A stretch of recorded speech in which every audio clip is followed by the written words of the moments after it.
शहरातील 43 माढा मतदारसंघाचे लोकसभेचे उमेदवार या जिल्ह्याचे तरुण तडफदार नेतृत्व आदरणीय संजय मामा शिंदे यांच्या प्रचार सभेच्या निमित्तानं व्यासपीठावरती उपस्थित असलेले आजच्या या सभेचे अध्यक्ष आमचे ज्येष्ठ आदरणीय कन्हैयालाई देवीभाई, आदरणीय दिग्विजय भैया बागल, आदरणीय विलासरावजी घुमरे सर, आदरणीय यशवंत भैया शिंदे आणि सगळ्यांचाच नामोल्लेख वेळाअभावी टाळून व्यासपीठावरील उपस्थित सर्वच आदरणीय ज्येष्ठ मंडळी, आजी माजी पदाधिकारी,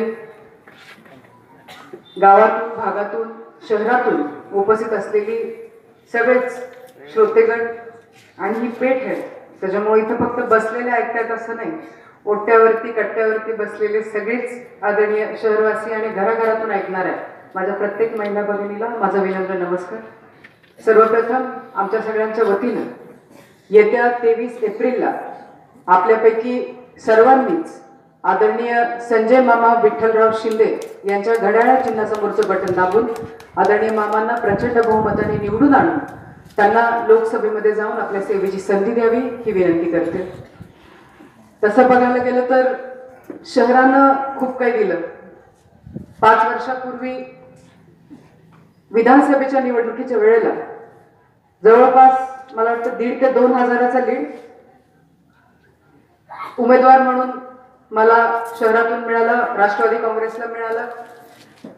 तुम्ही सगळ्यांनी साथ दिली पण दुर्दैवानं यश आलं नाही. त्यामुळे शहराने जे काही दिलं त्याची उतराई करण्याची संधी मिळाली नाही. त्याच्यानंतर नगरपालिका लढण्याचा योग आला. नगरपालिकेच्या वेळेला सुद्धा विक्रमी मतदान करून 7 नगरसेवक म्हणजे उभे राहिलेल्यातल्या सगळ्यात जास्त ताकदीनं जर कोणी निवडून आलं असेल तर ती राष्ट्रवादी काँग्रेस निवडून आली 7 नगरसेवक घेऊन. ती सुद्धा संधी तुम्ही दिली. दुर्दैवानं पुन्हा एकदा थोडीफार कुठं फसगत झाली आणि तिथं त्या पदावरती बसून शहराला हवं तशा पद्धतीनं आम्ही न्याय देऊ शकलो नाही. पण मला आपल्यापैकी प्रत्येकाला आज विनंती करायची आहे की स्टेजवरची एकूण परिस्थिती पाहता येत्या काळामध्ये न्याय देण्याची संधी मिळण्याचं मला चांगल्यापैकी कॉन्फिडन्स येतोय आणि तुमचं उतराई होण्यासाठी निश्चितपणे ती संधी आम्ही सगळे मिळून घेऊ. करमाळा शहर अतिशय शहाणं शहर आहे.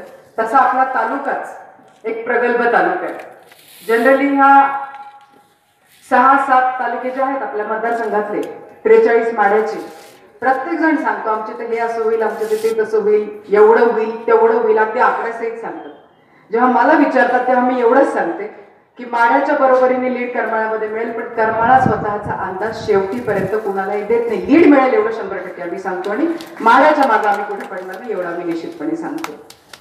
आज ग्रामीण भाग 118 यशवंत यांनी सांगितल्या पद्धतीने आम्ही 2 दौरे पूर्ण केले आणि शहरामध्ये दोन्ही नेते, युवक नेते आज प्रत्येक वार्डामध्ये प्रभागामध्ये जाऊन डोर टू डोर घेऊन प्रत्येक मतदारापर्यंत पोहोचायचा सगळ्या सहकाऱ्यांसोबत प्रयत्न करतात. आदरणीय सर आहेत, आदरणीय उद्धव दादा आहेत, सगळीच मंडळी आहेत, सर्व नगरसेवक आहेत आणि प्रतिसाद अतिशय चांगला आहे. मला आज पेठेमध्ये भाषण करत असताना मागच्या 2 वर्षापूर्वीची दिवाळी आवर्जून आठवते. दिवाळी होती, नोटबंदी झाली होती, शुक्रवारचा दिवस होता. गजबज दरवेळेला बघायची सवय या रोडनी, पेठेच्या उभ्या रोडनी शुक्रवारी शक्यतो येता येत नाही, गर्दी इतकी असते. त्या दिवशी आबा सांगायला हरकत नाही, 2 वर्षापूर्वीची दिवाळी, अख्खी पेठ शुकशुकाट पसरलेला आणि दिवाळी आहे की नाही ह्याचा पत्ता सुद्धा लागणार नाही असा दिवस. नोटाबंदी झाली.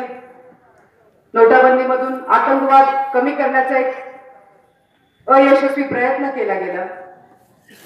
आज नोटाबंदीचा सगळ्यात मोठा फटका जर कोणाला बसला असेल, मी मोठ्या अंबानी अदानींबद्दल बोलत नाही, परंतु ज्याला आपण म्हणतो सगळ्यात छोटा दुकानदार आणि मध्यम दुकानदार जो असतो त्याला सगळ्यात मोठा फटका बसला. आज बघा समोर इकडे ललित आहे, पलीकडं सन्मती दिसते, इकडे कॉटन किंग आहे, इकडच्या बाजूला कावरे आहे. ह्या प्रत्येकाला जर आपण जाऊन विचारलं 2 वर्षामध्ये बाबांनो तुम्हाला जीएसटीचा नेमका त्रास काय झाला, ही मंडळी भले कुठल्या पक्षाची असतील पण ती निश्चितपणे तुमच्यापैकी प्रत्येकाला सांगतील की होय, नोटाबंदीमुळे माझ्या धंद्यावरती 100% परिणाम झालेला आहे. गणभाई आपल्या इथं शेंगाचं प्रमाण मोठं आहे. आपल्या तालुक्यामध्ये दुधाचं प्रमाण मोठे, आपल्या तालुक्यामध्ये कांद्याचं प्रमाण मोठे. आज या पिकांवरती ज्या वेळेला ह्याच्या भावावरती जेव्हा परिणाम होतो, बाजारपेठेमध्ये येतो कोण? शहरातला माणूस येतो मान्य, नोकरदार येतो मान्य, पण फक्त नोकरदार येतो का? जो ग्रामीण भागामध्ये राहून पिकवतो तो स्वतःच काहीतरी विकत घेण्यासाठी शहरात येतोच ना. त्याच्यामुळे हे समजण्याची चूक कुणीच करू नये की ग्रामीण भागावरती निर्णय अजिबातच अवलंबून नाही किंवा शहरी भागावरती निर्णय अजिबातच अवलंबून नाही, हा चुकीचा गैरसमज आहे. जी गोष्ट ग्रामीण भागाच्या आयुष्यावरती परिणाम करते तिचा परिणाम ऑटोमॅटिकली आपोआप शहरावरती होतोच, दुकानदारीवरती होतोच, धंदा पाण्यावरती होतोच, आणि तो झालेला आपल्यापैकी प्रत्येकानं बघितलाय. आज जीएसटी सारखा निर्णय, भले कुठल्याही विचाराचे व्यक्ती असो, एखादा जर कुणी खत विक्री करणारा इथला माणूस असेल तर त्यांनी आवर्जून सांगा, बाबा काय परिणाम झाला आपल्या धंद्यावरती या जीएसटीचा. माझ्या माहितीप्रमाणे महिन्याला एकदा, असे 12 महिने आणि पुन्हा वर्षाचा एकदा, असं 13 वेळेला जीएसटी दाखवावा लागतोय, भरावा लागतोय. 10 तारीख जर जीएसटी सबमिट नाही केला तर त्याला सुद्धा दंड ठेवलेला आहे. त्यामुळं आम्ही ग्रामीण भागामध्ये फिरलो, सगळ्यांनी भाषणामध्ये शेतकऱ्याचं सांगितलं, ग्रामीण भागाचं सांगितलं, पण मला आवर्जून हे सांगायचं की शहरात फार चांगली परिस्थिती आहे युतीची, भाजपाची आणि सेनेची. अशा गैरसमजामध्ये अजिबात कोणी सुद्धा राहू नये. परिस्थिती खूप पालटलेली आहे. आज घराघरामध्ये ग्रामीण भागामध्ये ठीक आहे, सरपण टाकून चुली पेटवून स्वयंपाक करता येतो, तेवढं सरपण असतं, टाईल्स नसतात, स्लॅबची घरं नसतात, धूर जरी गेला, भिंती जरी काळ्या झाल्या तरी चालतात. शहरात ते परवडत नाही. शहराच्या भिंती टाईल्सच्या असतात, घरं वरती आधी पीओपी केलेलं असतं. आजही महिला शहरामधली ही गॅसवरती स्वयंपाक करते. आणि मला विचारायचंय, 5 वर्षापूर्वीचा गॅसचा रेट होता 300, 350, ₹450 रुपये. आणि मला चांगलं आठवतं, साधारण 50 रुपयांनी रेट त्यावेळेसच्या आघाडी सरकारने वाढवला. आदरणीय हेमा मालिनीताई आणि आदरणीय स्मृती इराणीताई रस्त्यावरती बसल्या, रिकामी गॅस सिलेंडर घेऊन असे आपटून म्हणत होत्या, बहुत हो गई महंगाई की मार, अब की बार. म्हणायचं पण नाही, करायचं तर अजिबात नाही. आज गॅस 700, 750, 800 रुपये आणि ब्लॅक मार्केटमध्ये 1000 रुपयाला विकला जातोय. कुठल्याही गृहिणीला तुम्ही घरामध्ये जाऊन विचारा. आणि स्वयंपाक जरी बिचारी बाई करत असली तरी कमवता पुरुष ना, जाते तर खिशातून पुरुषाच्या, त्यामुळे त्यांना निश्चितपणे माहीत असणार. आज दुधाच्या बाबतीमध्ये ग्रामीण भागामध्ये दूध 3-5, 8-5 17 रुपये, 18 रुपये लिटरनी जाते. आणि काय सांगितलं होतं, महागाई कमी करणार. ज्या वेळेला 5 वर्षापूर्वी आघाडीचं सरकार होतं, दुधाचा रेट होता 27 रुपये, तेव्हाही शहरामध्ये दूध माझ्या माहितीप्रमाणे 50, 52, 55 रुपये लिटर मिळत असेल, बरोबर ना. आज सुद्धा ग्रामीण भागामध्ये भाव आहे 17 रुपये 3-5, 8-5 आणि दूध तरी सुद्धा 50 आणि 55 रुपयाचे. मग हे मधलं होतंय काय? याच्याकडचं कोणीतरी लक्ष दिलं गेलं पाहिजे. आज शहरामध्ये, ग्रामीण भागामध्ये मुलींना शिकवण्याचं प्रमाण, महिलांना सशक्त करण्याचं प्रमाण सुदैवानं वाढतंय. आपल्या मुली इतर शिक्षणाची सोय नाही, बाहेर जात आहेत, हॉस्टेल्सला जात आहेत, किंवा आपली इथली जी कॉलेजेस आहेत तिथे शिकतात. आईबाप ज्या वेळेला पोरी शिकायला बाहेर ठेवतात त्यावेळेला फक्त आईच्या बापाच्याच काळजाला माहित असतं की त्यांना काय वाटतं आणि कुठले दुविधेत ते असतात. आता माझे कुठले तरी सहकारी एक जण बोलले की गोड गोड बोलतात आणि चांगलं चांगलं बोलतात, त्यांचा काही भरोसा नसतो. माझं मत थोडंसं वेगळं आहे. माणसानं करावं पण चांगलं आणि बोलावं तर जरूर चांगलं. वाईट बोलून काही मिळत नाही. वाईट बोलून वरचे खाली आलेली माणसं आपण आपल्या तालुक्यात बघितलेली, त्याच्यामुळे वाईट बोलणं कधीच चांगलं नसतं. काय बोलतात ही माणसं? काय म्हणले दानवे काय म्हणले? साले म्हटले. हे वाईट बोलणं म्हणजे चांगले झाले का ते? बरे, हे साले बोलले हे काय चुकून बोलले किंवा जीभ घसरली असं नाही, ह्यांच्या मनातली भावना बोलले. राम कदम मंत्री आणि आमदार तर राहू द्या, त्या माणसाला व्यक्ती सुद्धा म्हणू नये. काय वक्तव्य तो माणूस करतो, दहीहंडीचा उत्सव करतो, देवाचा उत्सव करतो, आणि त्याच्यामध्ये मला तर ती शब्द सुद्धा तोंडातून काढायला वाटत नाही. आज सुद्धा काही घरांमध्ये मी जाते, ह्या वॉर्डाचा शेजारच्याच प्रचार करायला मी गेले होते. काही काही घरांमध्ये प्रत्येक ठिकाणची परंपरा असते, जुन्या काळापासून चालत आलेली. आजही या वॉर्डातल्या काही काही घरांमध्ये आपसूक सवय असते, लहानपणापासून बघितलेली माणसं असतात, वयस्कर असतात, आपोआप वाकलं जातं, पाया पडलं जातं. आणि ते सांगतात नाही नाही, आमच्या इथे मुलीला पाया पडू देत नाही, आम्ही उलट मुलींच्या पाया पडतो. आणि त्यांची वक्तव्य काय? मग ही जर संस्कृती आज भाजपा नावाचा पक्ष, शिवसेना नावाचा पक्ष आपल्यामध्ये पसरवत असेल, आपल्या युवकांमध्ये पसरवत असेल, तर नेमकं चाललंय काय? आणि ह्यांनी आपल्याला विचारण्याच्या आधी आपण यांना विचारलं पाहिजे, कुठं नेऊन ठेवलाय महाराष्ट्र माझा. आज शहरांमध्ये तुम्ही बघा, शहरी मुलांनी, शहरी लोकसंख्येने मागच्या वेळेला ही चूक केली आणि हे सरकार निवडून दिलं. युवकांचं प्रमाण 55, 60, 65% एकूण लोकसंख्येचे होतं. आजही आहे. नवं व्हॉट्सअप, फेसबुक, सांगितलं मोदींनी 2 कोटी नोकऱ्या देतो म्हणले. 2 कोटी नोकऱ्या, पोराशी खुश झाली. काय नाही म्हटलं, आता 2 कोटी नोकऱ्या, त्यातली एक माझी. लग्न होणार, हातात 2 GB डेटा आहेच, आणखीन काय लागतं जगायला, बस झालं, भरपूर झालं म्हटले. आजला कित्येक हजारो लाखो तरुण महाराष्ट्रातून, भारतातून बेरोजगार झालेले आपल्यापैकी प्रत्येकाला बघायला मिळतात. कुणाची चूक आहे? 7वा वेतन आयोग लागू केला.